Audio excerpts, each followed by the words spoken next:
Good morning, everybody. I hope you are well. You join us at Cainhoe Wood in Bedfordshire. My name is Lewis and I'm your host, guiding you through this absolute smoking tyre fire of a round. Starting off as I mean to go on, duffing a 5-iron on the worst tee box in the world. We had a starter behind us. Oh, that's not the green. That's not the green, Lewis. Very funny joke though, actually. I'm happy with that one. Here I am, shot 2 on the par 4 first. Make good contact. I'm just trying to get up there. This was an easy hole. It was just a very difficult tee box to hit off of. It was like hitting out of a bunker, basically. It was very difficult. Oh, nice. You join me and T Diddy on this course. It's a £20 round, absolutely worth £20. Apart from that first tee, it was a very good course, and I would happily play here again. I just wish I played a bit better. The conditions weren't great. It rained on us quite a bit. You can see how wet the greens are. Hear the squelching underfoot there. Nice new shoes, by the way, Lewis. Hold tight Puma. Their golf shoes are great. And the greens are quite difficult because they were so wet, and sometimes it seemed to slow down the ball, sometimes it didn't. Like that ball raced past the hole there, but then there were other shots that you'll see where the ball just dies. Anyway, you see how wide these fairways are. I come off with a bogey there, which standing on the tee I would have taken 100%. Well, I mean, especially after hitting that tee shot. I'm trying to work out what the driver's doing today, and you'll see throughout the round. I just haven't really been able to practice the moves that Dewey showed me on the last week's video, the lesson. As we lose audio here, I think the battery died, or I forgot to turn it on, I don't know. But I hit this a fairway down there, and I'm hitting an 8-iron into the green here. This is my first round using something called arccos golf as well. They're little sensors you stick in the end of your club, the end of your grip, and it basically tracks how you're playing around. You know, it says, hey, you hit this club this far, you missed the fairway right, or you missed the fairway left, you putted this many times around, you were most accurate with this club, blah blah blah blah blah. And whilst those things are extremely helpful, and I love data, for me golf is a game of data. Great par there, Lewis. Very happy with that. A game of data. The best thing about this arccos golf is the strokes gain system. So it basically allows me to compare my game to the average golfer, any handicap. You could change it. I'm taking a pitching wedge here, 135, slightly downhill. I push it, and you'll see this is a real trend today with my irons, especially off the tee. I just leave that face open. This, by the way, coming up, this is the best shot I've ever hit, I think. You could see, well, you can't really see how much slope, but kind of where this ball reaches now, there's a bunch of slope, and I want to hit it into that. The pin's on the front. There's no way I'm getting close. I wanted to hit it into that slope and have it roll back to the pin. I was so happy with that shot. But look how happy I am. Why don't you jog to the camera and show us how happy you are? Nice one, Lewis. Good. Well played. Really happy with that. And just to say, this putt, so you see the tool that you use to take the ball out of the hole because of coronavirus. They had 2 big metal wires, and one of the metal wires was bent outwards, and my ball hit that, so it hit the pin, but because it was bent outwards, it couldn't go in the hole, so it bounced away. T Diddy, my playing partner, he was like, I saw that, it's absolutely fine. So that's a par, by the way. That is 100% a par. It should have been in the hole. There's no reason why it didn't. Well, there is one reason why it didn't go in. It was a bent metal thing. But sorry, as I was saying, the strokes gain system. So it basically says, so right now I'm an 18 handicapper, right? And I want to get to 8. So what I could do is I could use a little scroll wheel and say, hey, compare my game to an 8 handicapper, and it will tell me how many strokes I gain or lose on the handicapper. Oh, this just goes off the planet. I'm trying a new thing with the tracer, by the way. It's very difficult to do the tracer with it being so overcast. I lost the ball so many times, and it made editing this video a real headache, if I'm honest. I clubbed down to a 4 hybrid here, just praying that I can hit this one on the planet, and I don't. That's in the bushes, but I find this one, so that's my provisional. Here I am just hitting out. You'll see the ball kind of come onto the left third of your screen. There it is. So yeah, it really allows you to basically go in and say, hey, where am I losing strokes? You know, where am I the worst in my golf game? Again, before I finish this point, because why would I ever finish a point? You see those blokes there in the middle of your screen now moving.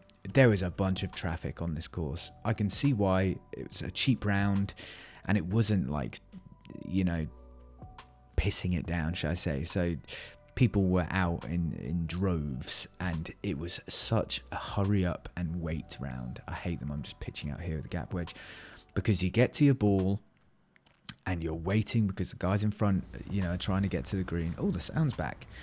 So you're waiting and you're waiting and you're waiting, but whilst you're waiting, the guys behind you are on the tee waiting to hit their shot. So then as soon as you hit, it's like, right, I got a hit, but you haven't you've been standing around talking to your mate for 5 minutes, and you just get out of the rhythm, you know, and it really sucked. That was the hardest part about the round. Oh, I didn't film the putt there. Anyway, so I go bogey, par, par, triple bogey, right? Bogey, par, par, triple bogey. Yeah. Ugh, awful. So I'm hitting a 5-iron off the tee here in the middle of the fairway. I'm just trying to hit it over this flag, and you see my right foot slips there, and I just tug it left. It's fine, there's loads of room over there, but it was such an easy shot. You know, but I slipped. I landed in a little irrigation drain thing, and I just slipped and tugged the ball. Yeah, so this stroke gain mechanic, it's really exciting for me, and the more I play golf, the more rounds that I you know, kind of lock in to this arccos golf. And look, you see here, that ball went nowhere. I smacked that ball, and the range just held up, so it's very difficult, very inconsistent. Yeah, so I can look, and I have looked. In fact, let me get it up right now. But basically, my short game is apparently very good on this arccos. That's what it's telling me, anyway. And where I'm losing my strokes are my Corona juice. Is my driving. So I'm losing 3.5 strokes on driving, and I can absolutely believe it as I thin this one. It's a tricky hole. There's water, so you could drive for this. I think you could drive this green, but the people were on the green and the guys were finishing up on the green behind us, so I didn't want to wait and then hit my driver off the planet, you know, and then annoy the guys behind us. So I just laid up, taking what Dewey said into account, you know, laying up. It's two pitching wedges onto the green, and it's fine. But I just lost focus here, and something else that couldn't focus was my camera on these blueberries. Look at these blueberries, delicious. Can't focus on them though. So yeah, there like I say, I've really just panicked over the ball because the guys behind us are waiting to hit and watching us. Duff a chip there, Lewis, nice one. My head's gone at this point, I think, which is just so frustrating. Going bogey, par, par, triple, and then I think another triple here. Awful. I'm +9 through 6 now, when I was +1 through 4. Just awful. Hit a really good drive here. The fairway's so wide, I just didn't feel any nerves over that ball, you know. But yeah, this stroke, sorry, I'm starting a point and then not finishing it. This is a long par 5, so I'm playing this as a 3-shotter. Just trying to get on the green in 3 rather than trying to be a hero and knocking it on in 2. It's not going to happen. I pushed that iron shot, and then I pushed this iron shot. I'm just basically everything's going right this round, which is fine. I just wish that I adjusted a bit better. But yeah, so I'm losing 3.5 strokes on my driving, which is just, so that tells me right now that I absolutely need to get better at driving the ball, or just adjust earlier in the round and just, you know, hit 5-iron off the tee, hit 4 hybrid off the tee, which I do later in this round. But that's what this app is showing me. It's also telling me right now, I've got it up, that I'm losing 2.8 strokes on my approaches. Now this is only on 1 round, and it will level out as I put more rounds in, you know. But I'm gaining 1.7 strokes on my short game and 2.1 strokes on my putting. So my short game is like really saving me right now. And I could see that there are a couple of putts here that needed half a roll more and it would be in, you know, and that would reduce my score by a stroke each time. And my chipping this round was really good, apart from that duff chip on the 6th hole, was that? So here I start taking the hybrid out, and like I say, this was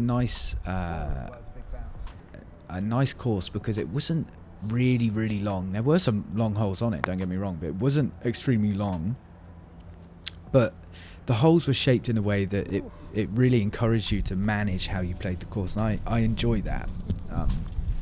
I enjoy it. It's more like chess for me in that respect.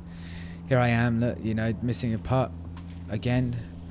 That would have been a great par. I'll take a bogey. I'm not mad at bogeys. I'm mad when I get double and triple bogeys. Those just need to stop. So here, you know, I'm basically hitting a subtle slice with my driver. So I'm aiming at this tree on the left and hoping it comes back. It doesn't come back, and I'm fine. There's plenty of room there. I actually clatter this drive really well. It wasn't a great tee box. I think the ball was slightly above my feet, I think. So that maybe that is what helped. But that was a really good drive, and I'm just trying to use that and say, okay, well then, you know, why can't I get that shape? Or at least something in between that and the slices that I've been hitting this round. Here's another iron shot that I struck really well, but just pushed. End up pin high on the right. I mean, if this was at the pin, I would be getting a birdie here. It was such good distance control. Really good chip here. I hit the down slope on the edge of the green. I completely misjudged how fast that ball, how hot that ball would react, you know, off of that slope. Little misread here, but a good putt. Like, I'm happy with these putts, you know, and that's a good bogey. Standing on the tee, 100% take a bogey. This is another finicky one. Out of bounds on the left. You can't go left. It's driving range. We just waited for the people in front of us to get out of our way.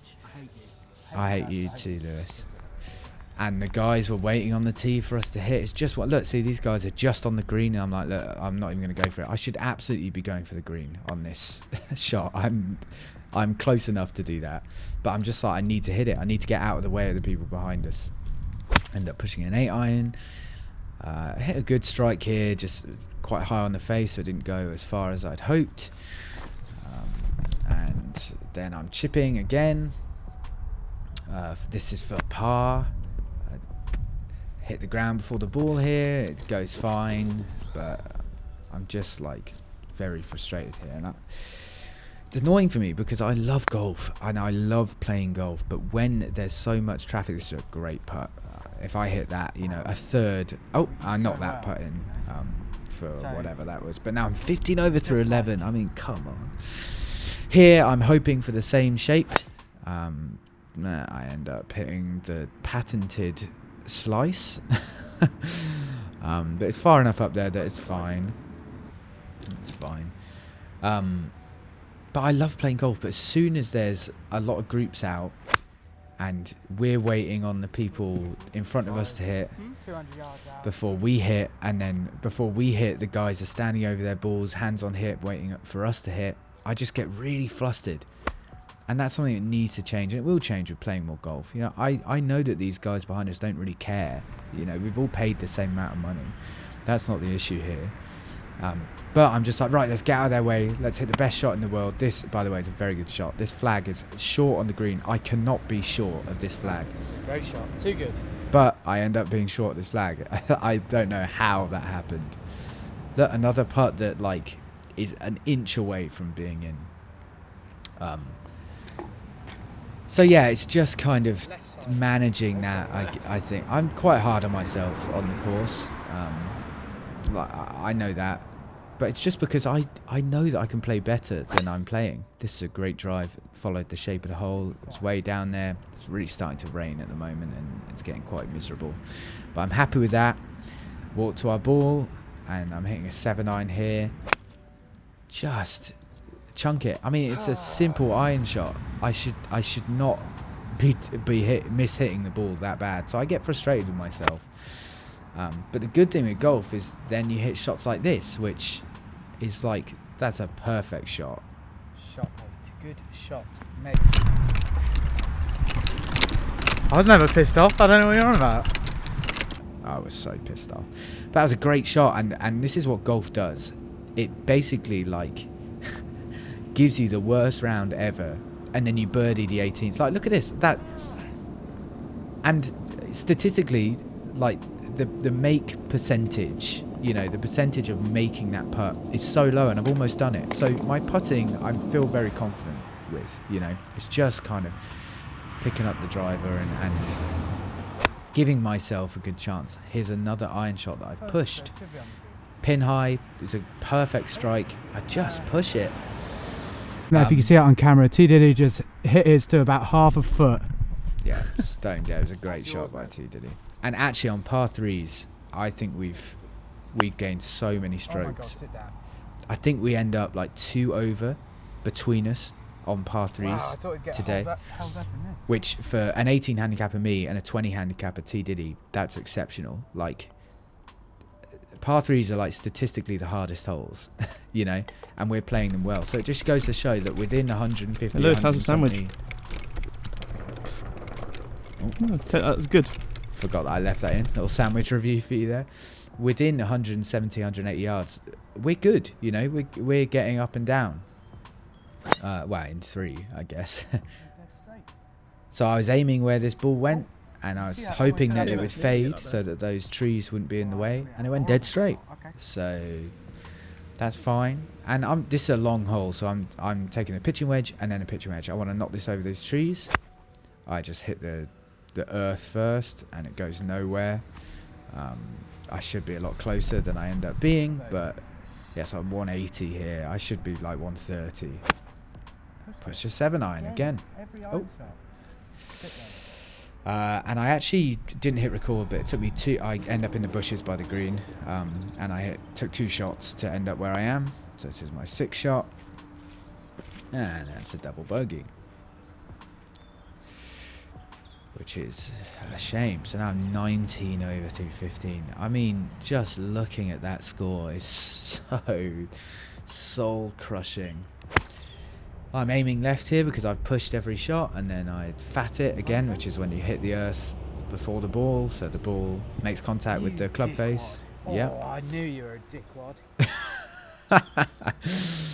Yeah, the ball makes contact with the slightly higher up the face. It just goes nowhere. You know, the meat of the club is at the bottom. Oh, I thin a wedge over this. 3rd shot. Make a very good chip here. Pushed it slightly, but I'm thrilled with that chip. It's a difficult chip and hit it well. T Diddy got up and down for par there, by the way. So here we are, and that's a great up and down by me. So there we go. So another bogey on a par 3 that I'll take. Did I trace at this? The camera jumps out of focus. This is my best drive of the day. I am up the left. I know that the club's fading. I trust it, and I end up like in the middle of the fairway here. It's a really, really, really good shot. I just wish that this happened on the 6th hole rather than the 16th. You know, but that's on me, I guess. Another 4 hybrid up there. You see the flag in the middle of your screen. Push it ever so slightly, but it's a good shot. Good contact. Good contact. Yep, I'm hitting over a bunker here. Again, those red flags, so it's on the front of the green. So I've got no green to work with. I chuck up really high, end up pretty close to the flag. It actually looks closer than it was. I think I'm about 6 foot. Wow, 15 foot. Yeah, so it looks a lot closer than I was. But you'll see this here. Like, I needed half a roll more, and that's in the hole. And then that's a par, you know. So there are so many like near misses on putts. I think that's 5 that I've counted. So I'd be 16 over. You know, I'd be 5 shots better now if those 5 putts went in. And that's me not taking enough time over the ball. That's me, you know, rushing. Again, hit a 4 hybrid right side of the fairway. But look, you'll see the guys are still in the middle of the fairway here. But the guys playing behind us are waiting for us to hit our shot. So it's like, we tried to let them through as well. We said, hey, you know, if you want to go through, I think like 4 times. And they're like, nah, don't worry.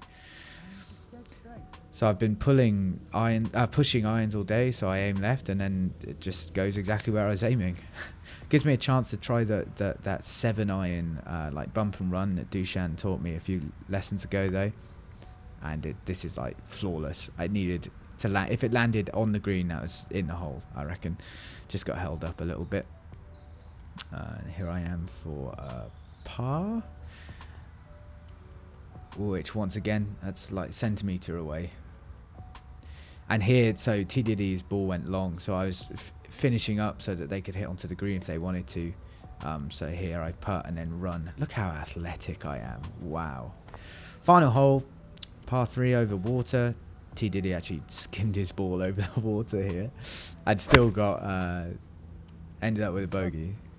But that was a great shot into that green. Pitched on the green and had a big bounce, unfortunately. If I pitched it a bit closer to us on the tee, I think I would have grabbed and I would have been really close, but it just pitched and landed off the green, so it didn't spin. Here I am with a par to end the round. 22 over. Oh, yeah, okay. And whilst you watch me struggle to get this ball out of the 18th hole, I think that the par 3s really are where this Arccos golf is telling me that I'm gaining so many strokes. Because like I said, I think I was 2 over for par 3s that day, which is just incredible. As an 18 handicapper, that's a stat that I'm very, very happy with. And I think that a lot of, like, even if I go to where I want to end this journey, you know, at 8 handicap, I think a lot of 8 handicappers would be very happy with 2 over on par 3s for their entire round, I think. So I'm very happy with that. It's just the driver. And that's on me. You know, I had the lesson on Thursday, and I played this round on Tuesday. And we've just been so busy on the weekends, Big Soph and I, that I've just been unable to practice. But I see, having watched that back, I see what I'm doing wrong. You know, Dusan told me to drop my right foot, basically to at setup aim to the right of target, and then the swing will hopefully be towards target, which means that I have a closed club face with an in to out path, and it will encourage a draw. And I could just tell that watching that back, I was closing my shoulders, which is what I need to do, and then I was just opening them up. You know, it was just, I didn't keep them closed. And I think that that's a big kind of factor in why I'm still hitting these big cuts. You know, I need to learn to not be so hard on myself though, because at the start of this thing, you know, what was it, 7 weeks ago, we did like completely change my swing. So I'm still getting used to that, and that's something that maybe when I'm getting so frustrated on the course, I need to just be like, oh, chill out, Lewis. You know, it's like, it's not that bad. You're like rebuilding your game. Don't be too hard on yourself. And there were a lot of close misses here. You know, if you take out, even if I still hit half of the like duffed shots, you know, that I did, if you move my ball an inch, you know, to the left or the right on those putts that just missed, you know, I'm shooting like a 14, 15 over here. Wow. If you take half of those duff shots out, I'm probably shooting like an 11 or 12 over, which is extremely impressive for me. But with the you know, the standard of the course, which was good, but it was just confusing with the putting. You know, the greens were so wet that sometimes the ball got held up by the water and sometimes the ball didn't react at all. And then with the conditions having, you know, be quite soggy underfoot with those chips, it's very easy for the leading edge of the club to hit, you know, dig into the ground, and then your ball goes nowhere. And then being trapped between those 3 or 4 groups that were just, we were all very slow, you know, that hurry up and wait mentality. Yeah, so while I'm not very happy with the round, I'm happy to start collecting data with this Arccos golf, and I really think that that's going to be a massive factor that helps me improve quickly. And if I just work on my driver and hit my driver, you know, even if I hit my driver as bad as I am on half of the holes that I take the driver, I'm really lowering my score there. I'm taking less second balls off the tee, and you know, all of those penalty shots are then being reduced. So yeah, that is that. Thank you so much for watching. Sorry I ran after the video stopped here, but But thank you so much for watching. Please help me out by liking, subscribing, commenting. It all helps with the infamous fame, the infamous YouTube algorithm, and it really does increase visibility of this channel, which is ultimately what I need, I guess, to survive. But thank you very much, guys. I'll see you next week. I love you very much. Take care.